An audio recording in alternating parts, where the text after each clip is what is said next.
নমস্কার বন্ধুরা, আশা করছি আপনারা সকলেই খুব ভালো আছেন। আর ভগবানের কাছে কামনা করব আপনারা খুব খুব খুব ভালো থাকুন। আশীর্বাদ করবেন যাতে আমিও ভালো থাকি। আজকের আমি আপনাদের সাথে শেয়ার করতে চলেছি একটা লোভনীয় রেসিপি। সেটি হলো কুলের আচার। এই কুলের আচার আপনারা সকলেই খুব ভালো বানাতে পারেন। তবে আমি কিভাবে বানাচ্ছি এটা একটু ফার্স্ট টু লাস্ট আপনারা একটু দেখে নিন। কুলের আচার এই শীতের সময় একমাত্র আমরা বানিয়ে থাকি, কারণ শীতের সময় কুলটা পাওয়া যায়।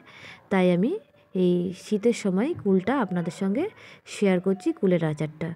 যদি ভালো লেগে থাকে বন্ধুরা আমাকে কমেন্টের মাধ্যমে জানাবেন, আর লাইক করবেন, আর বন্ধুরা অবশ্যই সাবস্ক্রাইব করে দেবেন আমাকে। তাহলে বন্ধুরা চলুন কিভাবে বানাতে হয় একবার আমরা দেখে নিই। এইখানে আমি 500 গ্রামের মতন পাকা কুল নিয়ে নিয়েছি। আর এই কুলগুলোকে আমি ভালো করে ধুয়ে পরিষ্কার করে একটা পাত্রতে জলটাকে ভালো করে ঝরিয়ে নিয়েছি। এবারে এই আচারটা বানানোর জন্য যা যা মশলা লাগবে সেগুলো হচ্ছে গোটা জিরে, গোটা ধনে, মৌরি আর 4-5খানা শুকনো লঙ্কা। সব মশলাগুলোকে আমি এবার একটা শুকনো খোলার মধ্যে ভালো করে ভেজে নেব। নেড়ে চেড়ে সুন্দরভাবে ভেজে নিতে হবে।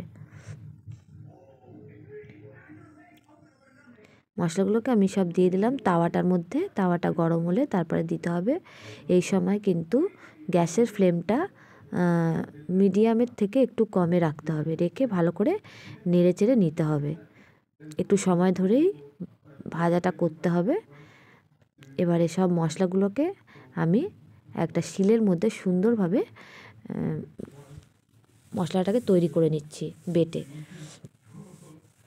আপনারা চাইলে আপনাদের যদি মিক্সার গ্রাইন্ডার থাকে তার মধ্যে আপনারা এটা মিক্সিং করে নিতে পারেন। আমি শিলে ফেলেই মশলাটাকে গুঁড়ো করে নিয়েছি। এরকম অবস্থাতেই রাখতে হবে, বেশি মিহি করলে আবার ভালো হবে না। আর আমি এটা বানাচ্ছি বাতাসা দিয়ে।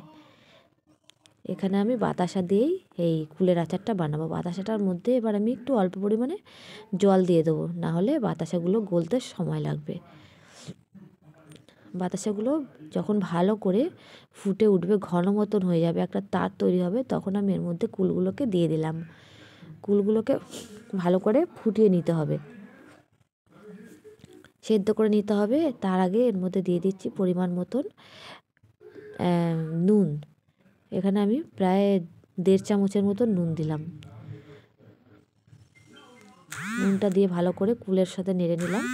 কুলটা দেখুন ভালো করে বাতাসার সঙ্গে সুন্দরভাবে মিক্স হয়ে গেছে, আর কুলগুলো সেদ্ধও হয়ে গেছে। এবার আমি এর মধ্যে মশলাগুলোকে দিয়ে দিলাম।